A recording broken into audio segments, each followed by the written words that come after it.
goal is to bring you your next favorite band.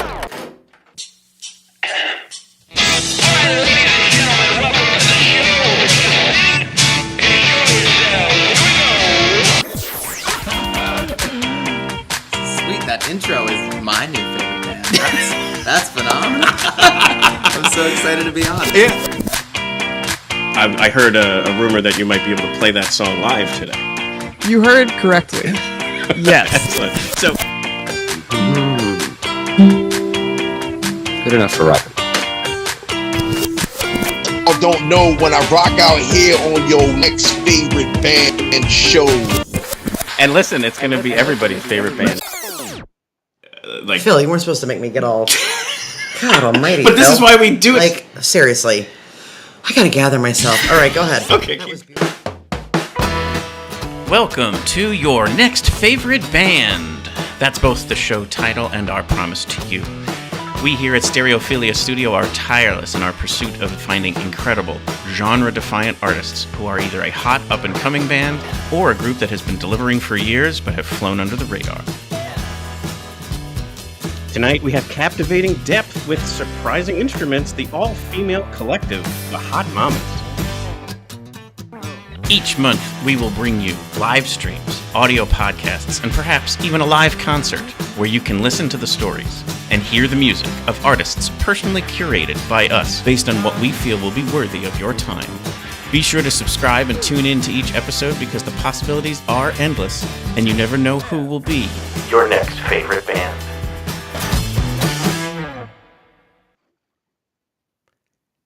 Hello, everybody. Welcome to the show. I am your host, Philip Reese, and you are listening to your next favorite band. I no co-host today. David couldn't be here today, but the show must go on. So you got me solo. We won't spend a ton of time off the top here because no one tuned in today to hear me jabber on. You are tuned in today to hear the Hot Mamas. And you are going to love it. They are going to be your next favorite band. Just real quick before we jump to the interview, I did want to remind everybody that we have our second annual Listen to the Dissonance show, which is songs and conversations about mental health. We were honored last year to feature 4 incredibly brave and talented musicians who also had been prior guests of the show and decided off of the success, I hate to use that phrase, but it just seemed to be an important day that was spent talking about these important topics and then also sharing powerful music from the various people who were sharing their stories, their journey on mental health. So this year, we are featuring John Worthy, Brittany Ann Tranbaugh, Brian Walker from A Day Without Love, and Cass Noel. And 2 nights this year. There is Friday, February 28th here in Bethlehem. That's the doors at 6 p.m. The show will be at 7. And then on Saturday, March 1st, the next day, actually, it's one of those weird ones where February 28th to March 1st doesn't sound like one day, but it is.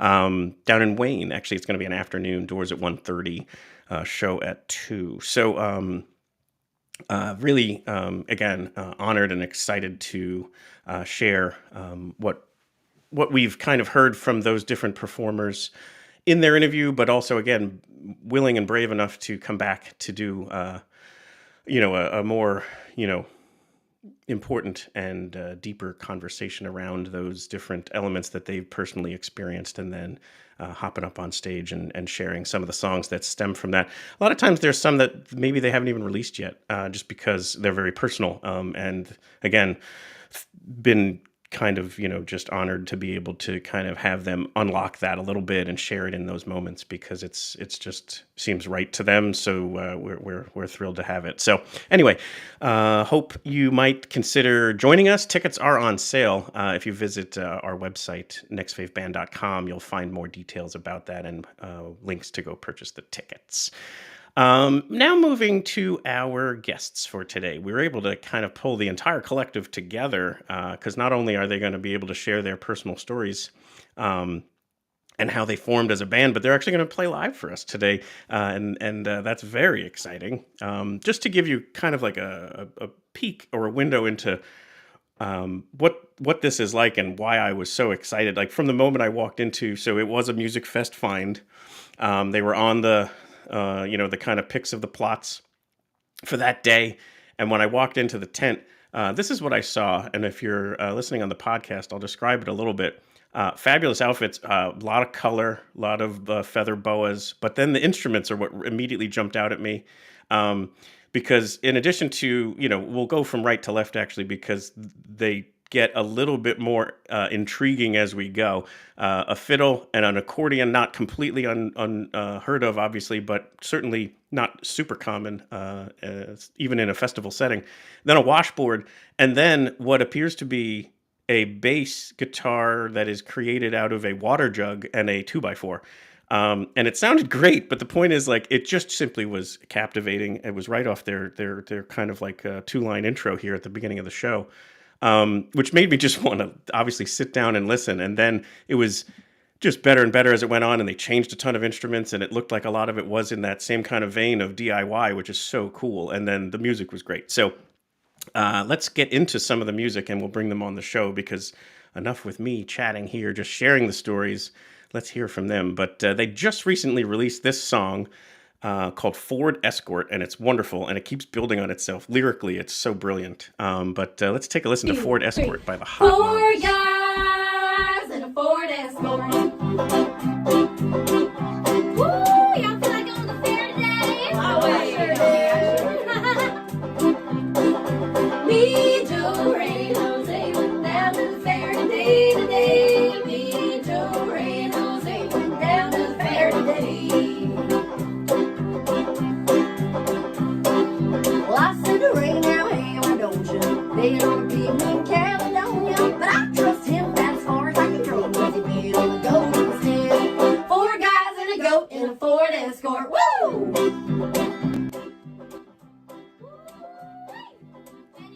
The Hot Mamas are an all-female singer-songwriter collective that is rapidly gaining interest around the Shenandoah Valley of Virginia. With instrumentation ranging from toy piano, clarinet, banjo, accordion, ukulele, washboard, dueling kazoos to amazing harmonies, the Hot Mamas not only entertain and know how to have a good time, but they also captivate audiences with their depth. Their writing styles range from jazzy to pop, from sea chanteys to murder ballads, soulful blues, to drinking when you're sad country tunes. The Hot Mamas are quirky fun, profound, and sincere, and not to be missed. We'll bring it back up, and then we'll bring them on the show.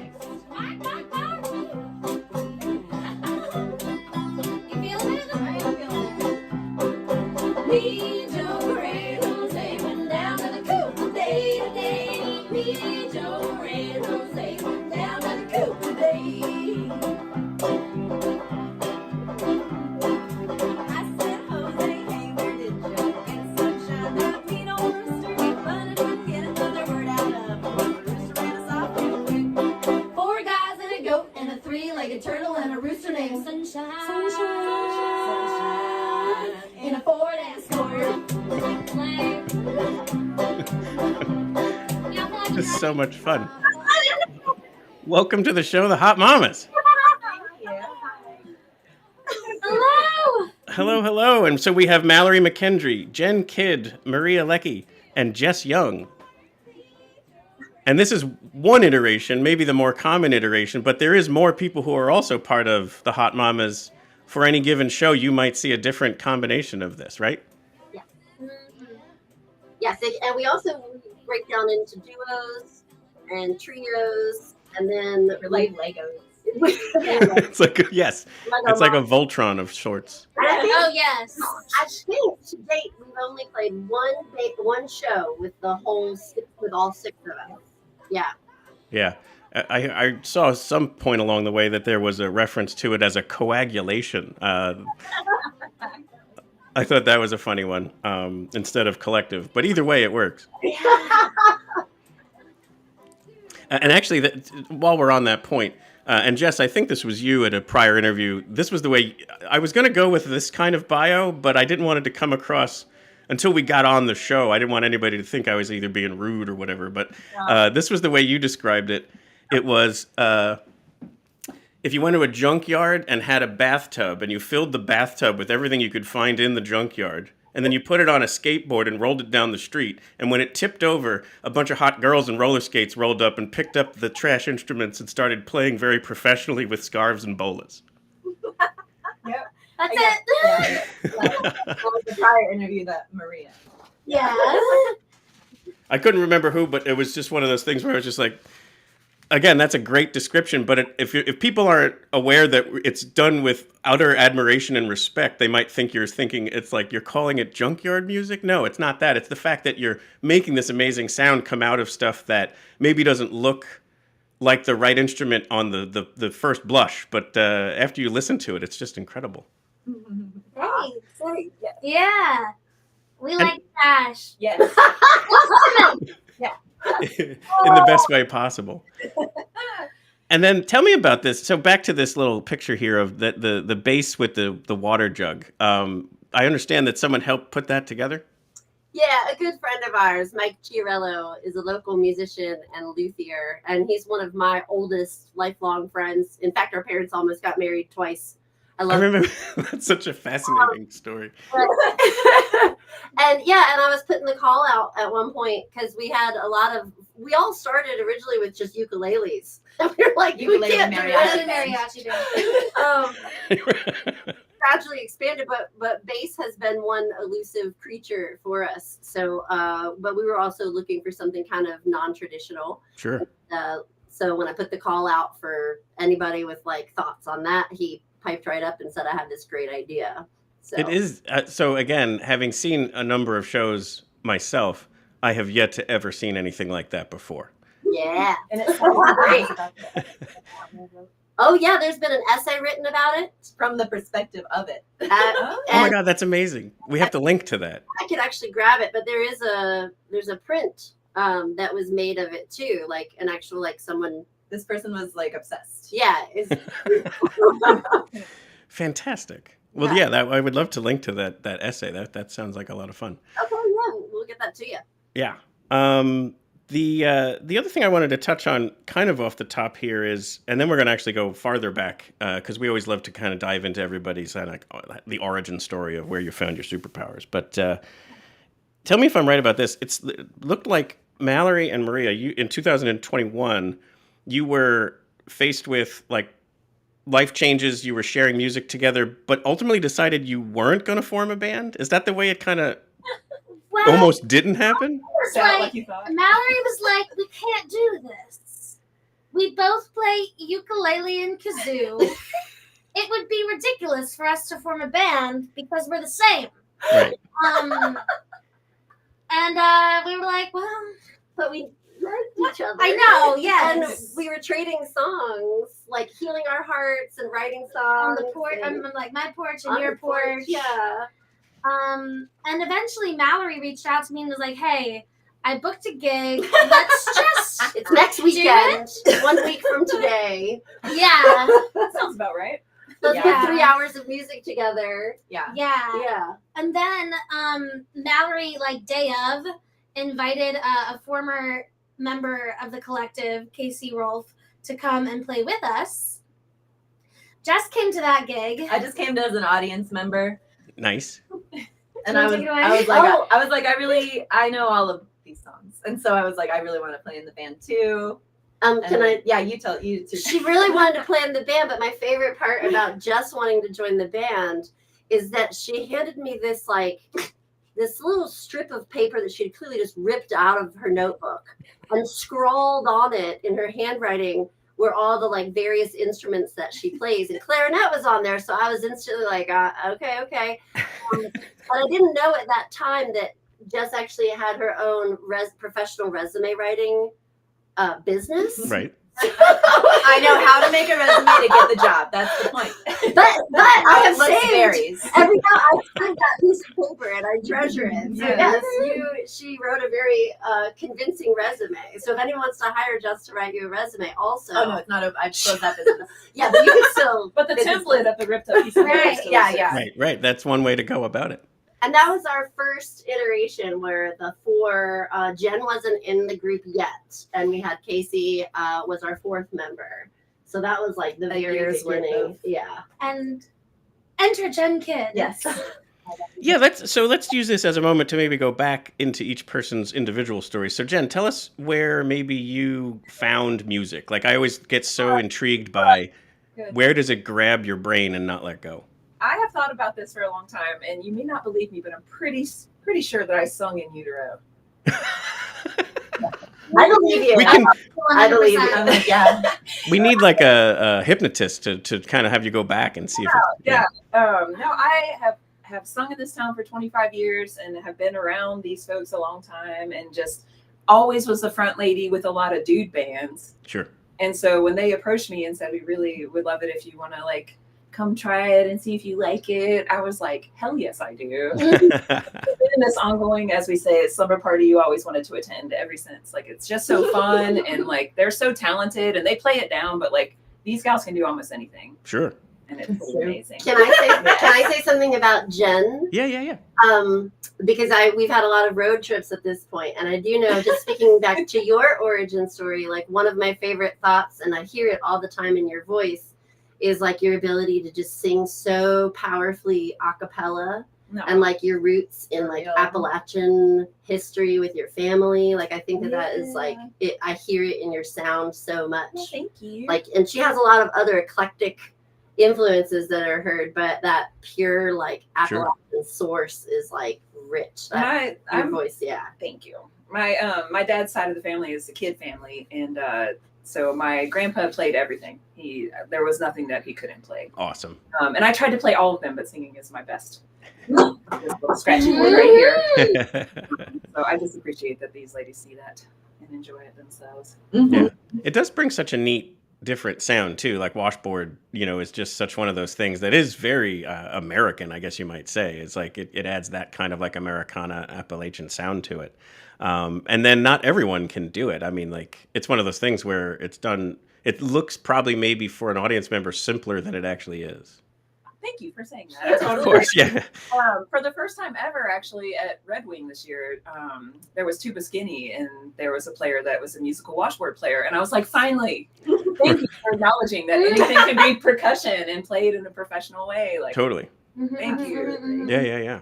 No, it's super cool. And then I guess we'll just start to go right to left then. So Maria, tell us a little bit about my understanding is you were in Oliver at the age of 5. Yes. Aw, little baby Maria. Yeah. Pockets to Most of like what I play and do is because of my parents. They're just like, and you do this now. Okay. But like my mom was a DJ, my dad was a punk rocker, is a punk rocker. He's in 3 bands still. That's fantastic. Oh yeah, Colin he's Leckie is a excellent. legend. Check out Girl Choir, Jolie Fee, and The Invasion. Those are my dad's bands. But yeah, I think the like my favorite thing about playing music is like, or my favorite. Bad at this. I just really love to play with my mamas. Well, and Maria is a lovely writer. She's She's one the of most prolific writer. Yes. Yeah, like she's always writing. So where did writing start for you? Oh yeah. I didn't start writing songs until the pandemic. Oh, neat. What? No, Ichabod Crane Girl. Well, That was a poem. that was a poem. Wow, I didn't realize You didn't know that? What? All this time I love all the breaking news. Like, right. No, like that's when Mallory and I like first started playing together. I was like really nervous because like Mallory like pulls out this great song called Trash Bags. And she plays it for me, and I'm like, I gotta play my like little podunk song. She's not gonna like it, and then she liked it, and then she was like, that's like interesting, and like, but yeah, like writing for me is like journaling, and I do it pretty much every day. And it's Here we can do this. yeah. She's the We queen. can have this go along the bottom. Yes. Did you say? It's breaking news. Maria Leckie is the queen of the turn of the phrase. I thought you'd been writing your whole life. Like, wow. The hot mama Amazing. realized new information. Wow. Yeah. Thank you. That was brilliant. That was very cool. There you go.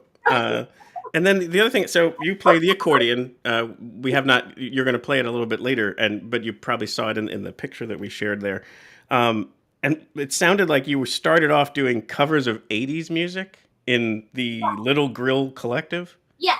Oh yeah, little girl. Yeah, I Little remember girl. like little 14-year-old Maria, like rolls up to the little grill with an accordion, and then I whip out like Don't Stop Believin'. Nice. And like for a second, this is gonna sound like a little, but like there was like dead silence. People were like, yeah! I was like, whew.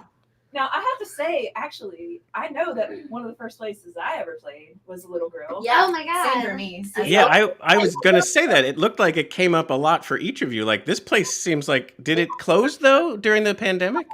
They're open again. They open up again, yeah. Because it just seems like it's like a starting point for so many people. It's amazing. Yeah. Oh Yeah. There's some other bands that have been through there. That There's some I pretty think would probably well-known blow your bands. mind.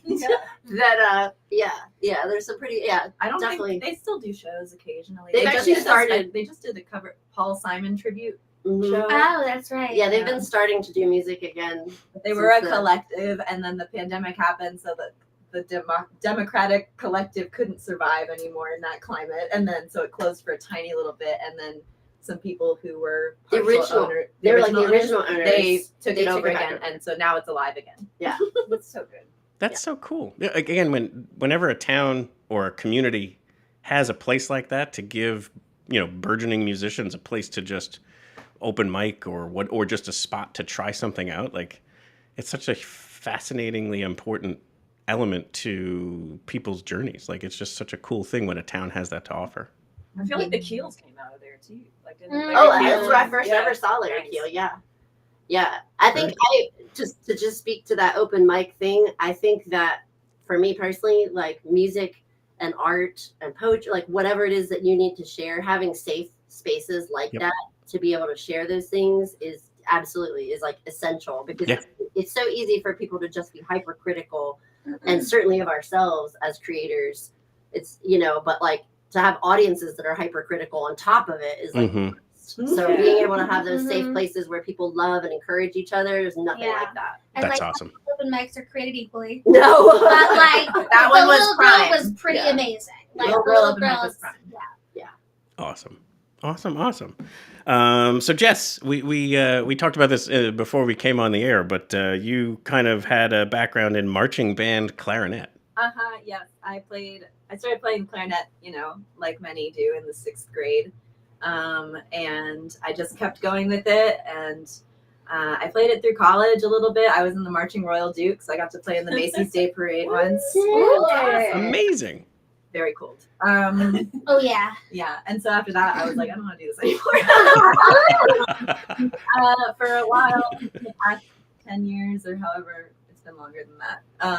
I would just. Well, you can just kind of say you made it to New York City and then, to New York and then I retired. Yeah, right. Yeah.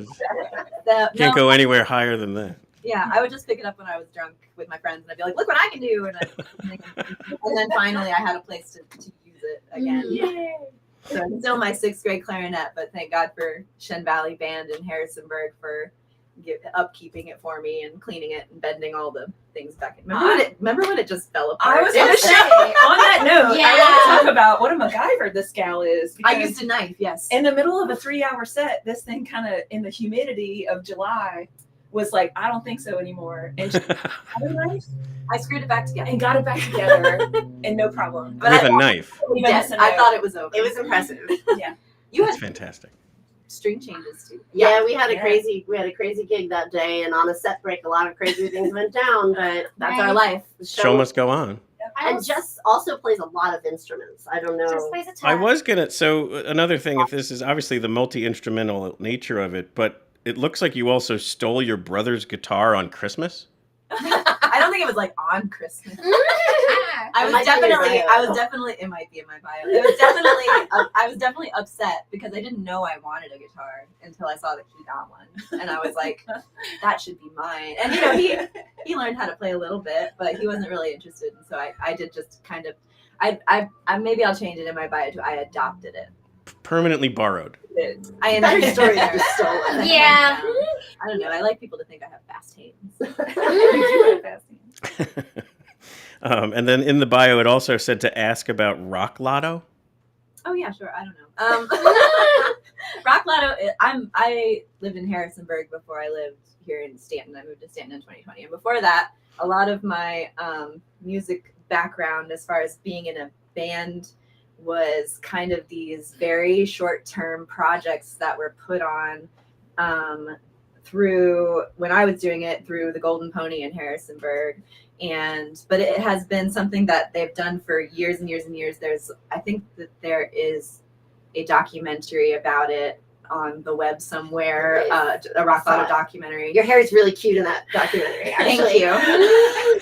But basically, the premise of Rock Lotto and the best way to join a band if you're not sure how is gather a bunch of people together and have them all there's some sort of system of writing down what instrument you'd like to play, being on a list, and then names are pulled out of hats or numbers, and a band is formed of 5 or 6 people randomly with the instruments in mind, and then you have a month and you have to come up with a completely original set and perform it, and there's 2 nights of performance. So that I've been in 3 Rock Lotto, maybe just 2 Rock Lotto bands, and then another sort of band I've been in at the Golden Pony has been the Halloween cover show, where it's like the Mock Stars ball that they do in Charlottesville, where everybody dresses like David Bowie, but yeah, everybody bands choose a different band. I did Amy Winehouse one year, we did the Strokes, so I've done a lot of different stuff like that. It's fun.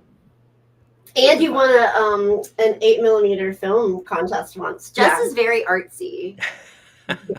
We're all theater nerds. Right. Yeah. Yeah. Jess and I ran circles around each other in Harrisonburg for As a very lovers long do. time. Because we both went to JMU for theater. Yeah. Mhm. I graduated before you did. Jess graduated before me, and then eventually we bumped heads at you fought band fight. Yeah, band That fight. was our first one. First of many. At Court Square Theater when I was emceeing Rocky Horror Picture Show. Wow. And I was the house manager for the theater. Yes. So And I was I was really the only I know tolerable you. person in that entire cast, I think. You're the only one I'm currently friends with. Anyway, They're all just watching gonna this go now. Right, yeah. You didn't make the cut. The truth. More breaking news. Yeah, right. And Mallory, in addition to performing your whole lives, you are also a military vocalist. That's right. It was a job that I did. I found myself living in a van, a 1967 Ford Econoline, with an ex-boyfriend, traveling around to communes. And I was an aspiring singer, actor, singer-songwriter, and he was a visual artist with various mediums. And one day he woke up at one of the communes we were staying in, and he just said, "Hey, I'm going to join the Army Infantry so I can pay off my college loans." And I was like, "That's insane." And the next thing I knew, because when you're young and kind of stupid, you think you want to try to be with people forever. Right. Yes. Pardon my direct honesty. Listen, love it. But so I was trying to find some sort of other job. I knew that there were military musicians because I had seen a performance when I was 15 of some sort of choir that was put together just for this special event and never existed anywhere else. Mm-hmm. But I knew there was some kind of capacity for musicians in the military. So despite it breaking my heart to do so, I did think, well, maybe this is a gig and I could just do it. I had done contract work as a touring children's theater actor. So I was like, it's a contract. Just think of it that way. I never intended to stay beyond the first contract, but they sent me to Hawaii as my second band. And I was like, oh, so so I kept telling myself that as long as it was something I could stomach, I would stick around. True. Gorgeous weather, easy to stomach. I went from Florida to Hawaii, back to Florida. I came up to Virginia at one point, and then was in New Orleans, where I was hoping to be able to end my 20 years in the military, but they closed the New Orleans Navy band and they sent me to Washington State, where my kid was born. Yeah, very opposite, very different climate and culture completely. Sure. But yeah, it was a great place to learn a lot about what to do and to be pushed onto stages fully unprepared for things and to just have to do them. It was a great place to learn a lot about what not to do, to learn about good and bad leadership. Oh gosh, I bet. To be reminded, like, one of the things that I was shocked by are how many military musicians don't like to play music anymore. And actually, people that are top level, some of them like quit playing music. And it breaks my heart. And so my biggest advice to them always was never, I mean, you just can never stop, like, remembering that you play for your heart. Like, even if you get the job that pays your bills through your heart, you might have to sell a little bit of your soul for that. But then you have to always make sure that you make art that is for your soul. And that's it. Because if you don't do that, like, I do think that you can easily like find yourself in a bad spot. Sure. That's very good advice for musicians, for sure, or any artist, really. But yeah, no, that's a very cool aspect to the story there. This may carry us back to the formation of the Hot Mamas. I'm not exactly sure where this landed for you, but I did hear you somehow got inspired when you were dancing in an asparagus field where a tree was growing out of a car. Wow, you did a lot of research. Yeah, there were like, that was like a really creative space. It was in Kieseltown, Virginia, which is just on the outskirts of Harrisonburg. That's so random. I don't know where that came up, but yeah. These are my favorite moments. I know the tree out of the truck in Kieseltown. Yeah. I know that truck. Yeah, it's a landmark. Yeah. And then there used to be like a teepee and some guy, and sometimes people are like, yeah, I know that guy. His name was TP guy. TP Paul. Oh, that's awesome. It sounds like there should be a movie about this. Asparagus field, and yeah, there were like lots of artsy folks that would gather in those spaces, and like it was nice growing up in our area. There wasn't a lot of art at that time. I know like Shannon Arts is one of the earliest ways that our paths kind of connected. The Little Grill was a major hub, like these safe spaces that like where art could be made and encouraged and grow, like in such a rural area. Grow like a tree in a car. Yeah, exactly. You gotta find that crack in the windshield. You get push your way through. Is it still there? Like, is it still something you can go? It's been a long time since I've been that way. Take a field trip. Tree and a Ford Escort. That's amazing. Well, yeah, thank you for sharing all that. I kind of want to just bring in a little bit of music here again, because people always do like to get like, a little bit of the overall catalog. And I think this will also give a good sense of maybe the little bit of more early on vibe of what was happening for you all, where you would kind of just gather in someone's either backyard or whatever and start to share song ideas. And what I was going to share here was the Ballad of Seafaring Wenches, which from what I understand is someone brought like just one verse and a chorus, and then it started to kind of build with each of you adding one, and that's almost become a little bit more of kind of like a songwriting tactic that you use now more often. Ford Escort. Yeah, Ford Escort's that way too. Yeah. So here is Seafaring Wenches by the Hot Mamas.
let this keep playing underneath. So tell us a little bit more about, like, just how you guys clearly are having so much fun writing, wonderfully, women empowering type music. I mean, like, I think it's a really important aspect of what you all are bringing to the table here is it's very much, making sure that that's part of the message that's out there. I want to check a doctor and make sure your phone is all right. I definitely think like the beautiful thing about this band is that everybody writes, and we all get a little like pissed off sometimes. All the time. And I'm then pissed off right now. and we just crank them out, Sure. Crank 'em out. Absolutely. And it's It's a safe space. it's a safe space to like Be like, I hate him. to be like So down. yeah. No, it is a safe space because like I wrote this song called the C Song, and I was like, we'll never play this song. This is too. Because like C is in like see you next Tuesday. Yeah. Yes. But like it is about like reclaiming that word and like about how like yeah sure, call me what you want, but like I'm honest. I'm doing my thing. and I'm doing my thing. But no, we do play like these kind of like badass like punk rock feminist songs like out in the world. And some people don't like it, and that's fine. But they don't realize it until they're already getting down. Oh crap! I wrote this one song. It's a murder ballad, and it's from the perspective of the woman of this relationship. These two, they kind of grow up together and end up getting married, but the man Larry becomes addicted to cocaine, and so he like beats her up, and there's domestic violence, and then all of a sudden she murders him because they're in a fight, and she gets the kitchen knife, and it's got a nice little beat to it, even though it's like in a minor key. And there have been times where we've played it and children are dancing. Or rebels. Yeah. They're like, this is a cute song, and then I'm like, torn out hair. Blood on the chair. Yeah. What's the title of that one? Old Churchyard. Yeah. Yeah, I think there's also It's Not Okay, and there's If You Can't Love Her, Then Leave Her. Like, you've got such a great catalog of these. Again, it's like, I think it was phrased one way: empowering storytelling through a feminist lens, and it's just important stuff. I mean, especially for if there's young ladies out there who are aspiring musicians, or even just simply frustrated, like, and want to have some way to kind of have someone who they know is relating with them. I think it's really, really awesome stuff. And I saw somewhere that like you have some songs you haven't yet recorded or played, and because of the fear of the reception. And I say, just don't give a shit. Just go do it. Sure. And no offense, but as a white male, that's very easy for you to say. And like, Sure. I would say, like, that we kind of broke through that barrier a lot this year because you're right, because we did get to a point. And I think too, as like we refer to ourselves in that first year, so like as kind of a baby band, we were just forming. We were trying to like also set a standard for our pay, for how to be treated, for the places and venues that we would and wouldn't play. For sure. And so we kind of had to break a few barriers there before we felt like we could be like, we are going to do that.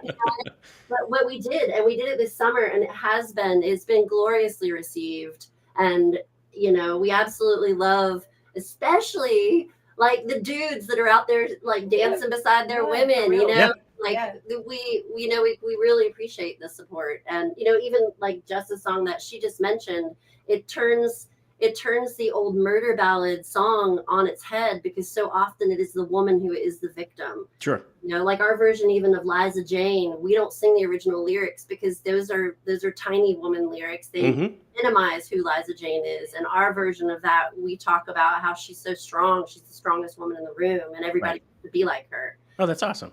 Yeah, but like Jim pointed out, I mean, we try to have a good time while we're expressing our rage. And,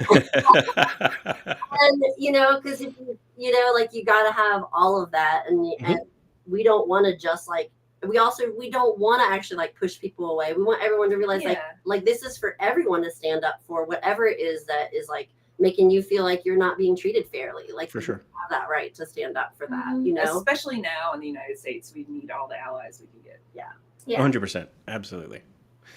And then I think another element to this too that I really loved and wanted to point out is you got a grant to help you record that live album, but it also applied to doing a contest, a songwriting contest that you applied to, and that it was for female songwriters. Yes. We Take did it away, that. Jess. Oh, okay. So we wanted to record an album. So Mallory had been researching grants and decided we should go for the Arts Council of the Valley's. What was it called? I can't remember the emerging artists. Yeah. Like, Yeah. grants. And we applied for the grant, and when I get going on things like that, I'm like, well, what about this and this? But what if we did this as well? And so let's also do a songwriting contest to like, I don't know, we would Support women writers. writers, but then also like have whoever wins the contest is going to open for us for our Nice. album release show. Such that a cool idea. we do. Yeah. It was, and we're so proud of the woman who did win that contest, Julia Catherine, who is really just a superstar. I can't wait till someday somebody's just like, I'm gonna sign you right now. Right now. Yeah. She's in a band now, yeah. Amateur rodeo out of Harrisonburg. So They're working on a good. record with Gordon, who Yeah. recorded our record. Yeah. And like all the women that showed up for that contest, I actually was the one that was getting really frustrated weeks before. I was like, let's just cancel the contest. We don't have to do this, guys. And they were like, calm down, Mallory. Just and It's like midnight the night before. And we get everybody signs up. And then All the I get submissions. this like flood of emails. And Mhm. it's like, which is like great because like it tells you like maybe like some, you know, like people were like maybe hesitant about it, Sure. but thought about it and they were like, I want to be in the Hot Mama songwriting contest. yeah. Right.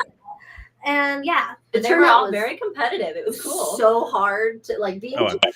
That was like the weirdest. We all were like, oh, like they were so good. They made it all really difficult. Every single person Yeah. was amazing. We definitely Like, did the thing where we sat at a table to the side. We had like printed. We were like, "How do you judge a singing contest?" And like, about that form, and like, we each had our own paper, and we gave our own points per person, and then we counted them all at the end, and that's how we got to the results. mhm. So cool. Is there going to be any future like? I'd love to. Yeah. We just didn't get it together this year, but we Yeah. thought about it, but maybe it's down in the future. I mean, like it's hard. There's so many ideas. We have a lot of ideas. I feel like we've made a lot more happen than we realize sometimes, you know, because you don't keep track of it as clearly as maybe you Yeah. should. It's because you're doing the next thing. Right, because you're on to the next thing. But we have such a creative group, and we have a lot of creative friends who help us and inspire us. We live in So a creative town. I know Yeah. you mentioned like a lot of our music isn't recorded yet, and that is probably the hardest part. Is like getting our music out. Is we keep writing, darn it, and but we are getting ready to record some new tracks very soon. So hopefully that'll be one of our biggest goals for this year. And then we have a lot of like weird, cool ideas that we don't know how it's going to play out. Sure. I'm not sure. And Very cool. and like you're obviously getting the word out a little bit, you know, correct me if I'm wrong, but a broader regional reach, because you came all the way up to Pennsylvania this past summer, and that was where I saw you. The picture I shared was from our music festival. So tell us how that all went. Like, you know, Music Fest is obviously a big deal for us, but how was it for you all?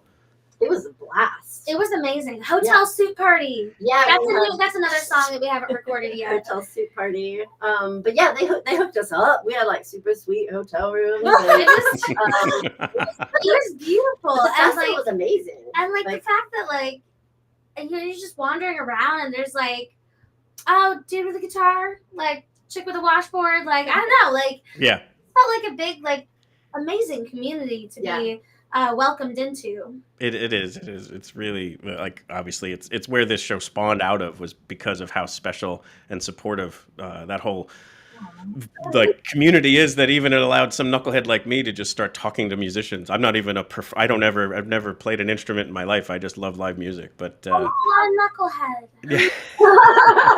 Right. Yeah. But one other element that really jumped out at me, in addition to what I shared off the top, which was like the instruments and the great music that I had already been looking forward to, because we always put together a Spotify playlist of all the free stage musicians. That's how we kind of prep for the festival, especially obviously since there's 420 bands that play. So like the chances of us having ever heard of more than, I don't know, 10% of them is highly unlikely. So we always do that to get ready. And so I was already excited for your music because I had heard the recordings. And then when I walked in and saw what I saw and heard what I heard, I was like, amazing. But then you played this, which just really won me over immensely. And I think people are right off the start playing.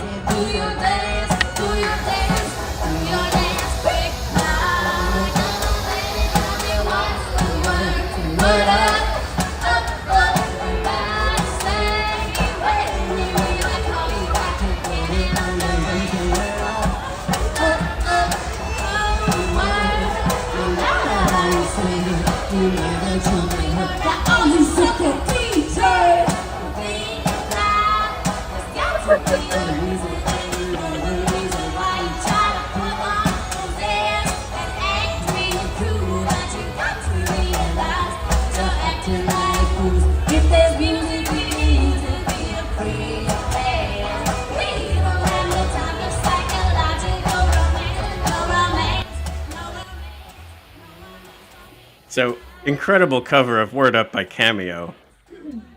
And it just made me just smile in like the best way possible. And I know you do have a decent bit of covers in your kind of, the Hot Mamas version of it. But just this one just made my night. It really did.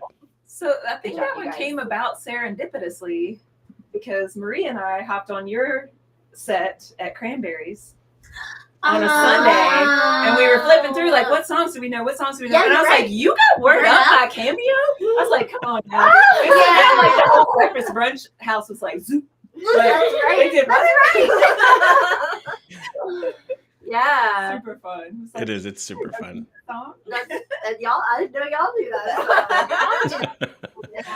that. But I understand you guys might be able to play a song or two for us today, so I thought we would move to that.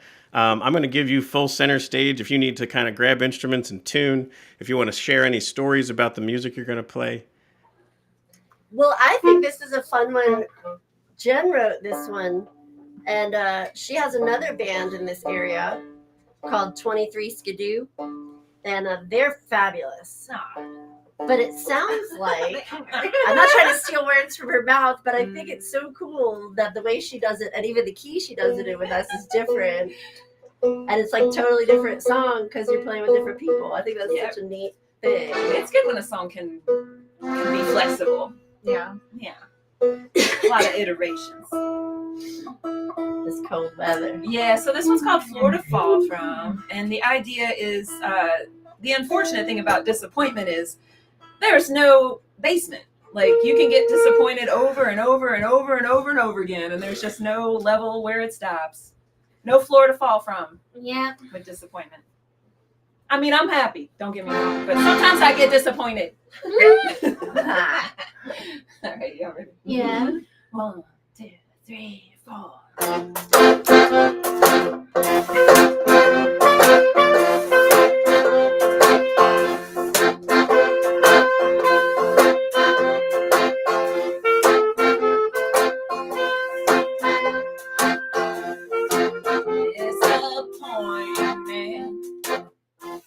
It has no basement. It just keeps going down, down, down. No time to act surprised. No time to wave bye-bye.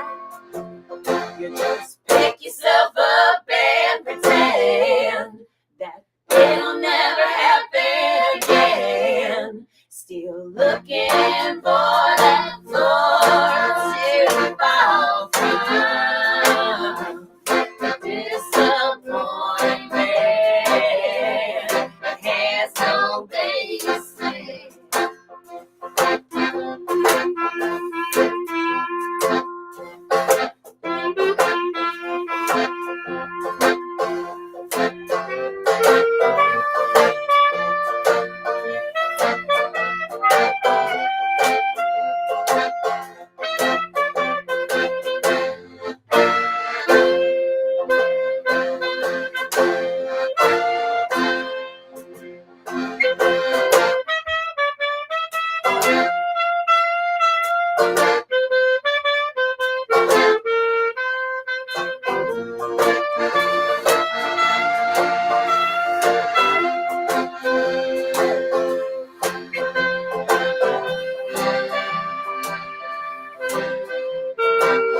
looking for that floor to fall from. But disappointment, it has no basement. Tell me about it, Marie. I'm a disappointed for.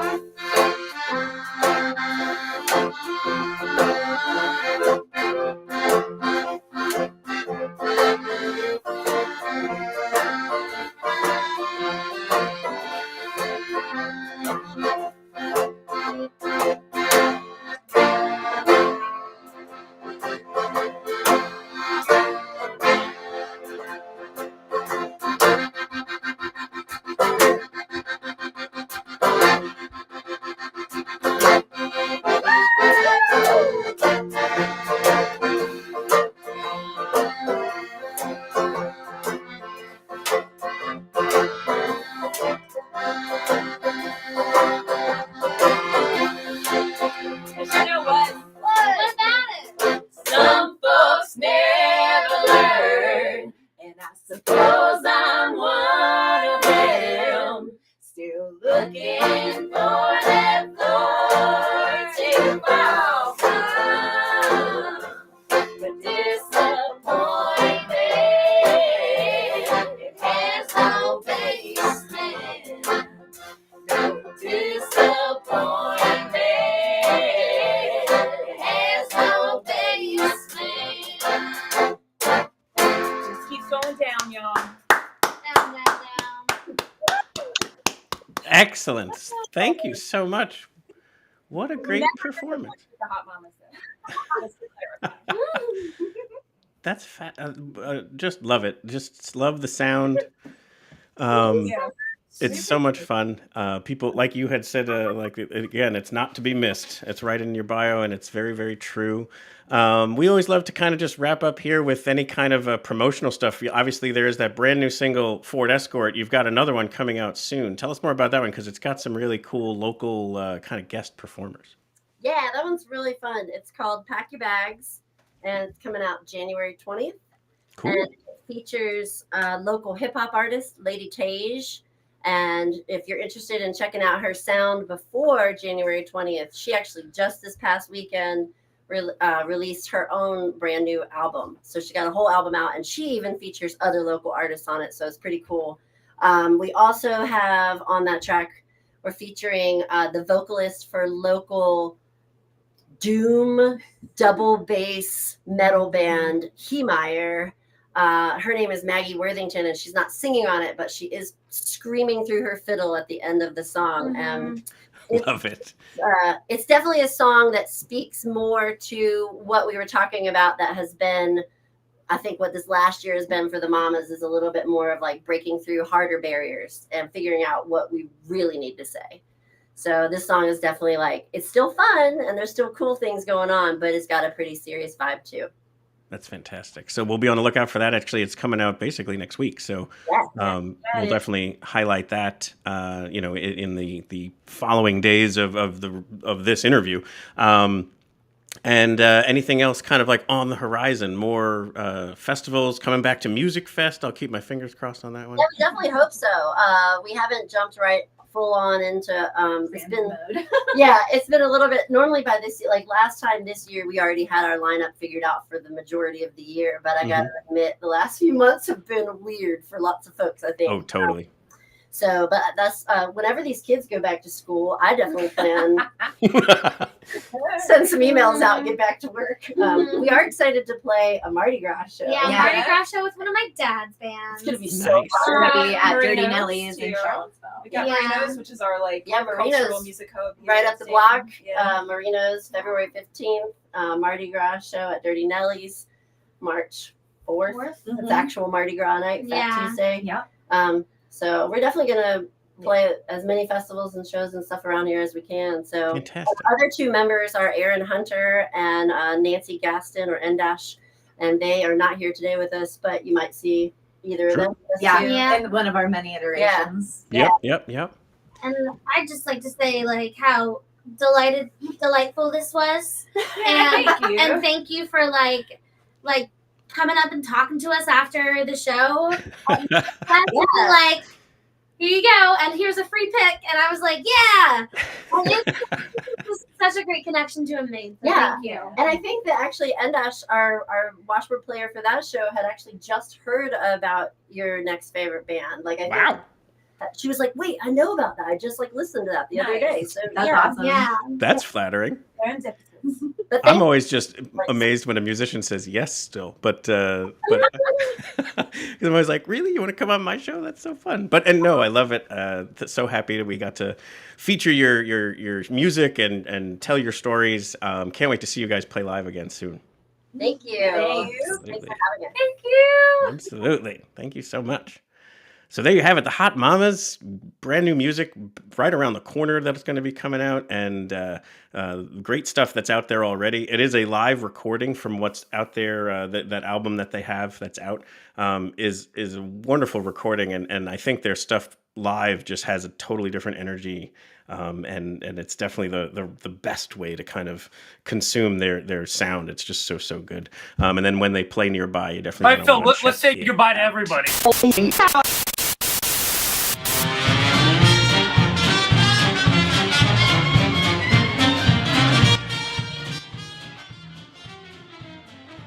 We hope you've enjoyed this episode of Your Next Favorite Band. We'd like to sincerely thank Mallory McKendry, Jen Kidd, Maria Leckie, and Jess Young of the Hot Mamas, as well as those who are here, not here in absentia, for their incredible sound, their wonderful songwriting. Lyrics are incredible, and of course, their backstories, which were so fun to type into. And we had some breaking news. Apparently, Maria didn't write songs until the pandemic, and that's huge. But amongst that, we would like to just simply let you know that the links in the show notes for their website, their Spotify, their YouTube channel, as well as some of the different things that we chatted about throughout the interview. Check those out. Give them a like and a follow. Make sure you subscribe to their newsletter, and make sure that you are aware of their new music as well as when they're performing nearby, because you're going to love it. Not to be missed. As always, our hope here is to bring you your next favorite band. If you happen to tune in tonight because you already knew the Hot Mamas, thank you so much. We hope that you like what you heard and what you saw, that you might give us a like and a subscribe so that we can bring you your next favorite band in a future week. Or your next favorite band might already be out there. NextFaveBand.com has all of our prior interviews. We're approaching 150 of them. If we can help in any way, navigate that. If you just simply wanted guidance on maybe one or two to check out that match your kind of preferred genre or style, reach out. Let us know. We'd love to help out in that way. We've got lots of great stuff now that we're in the new year. Some amazing interviews scheduled. And of course, we do have Listen to the Dissonance. Please buy your tickets. Hope to see you at a live show soon. And stay tuned for one more Hot Mamas track. It's the one that they sent along to the Tiny Desk contest. Here is Ride This Train by the Hot Mamas.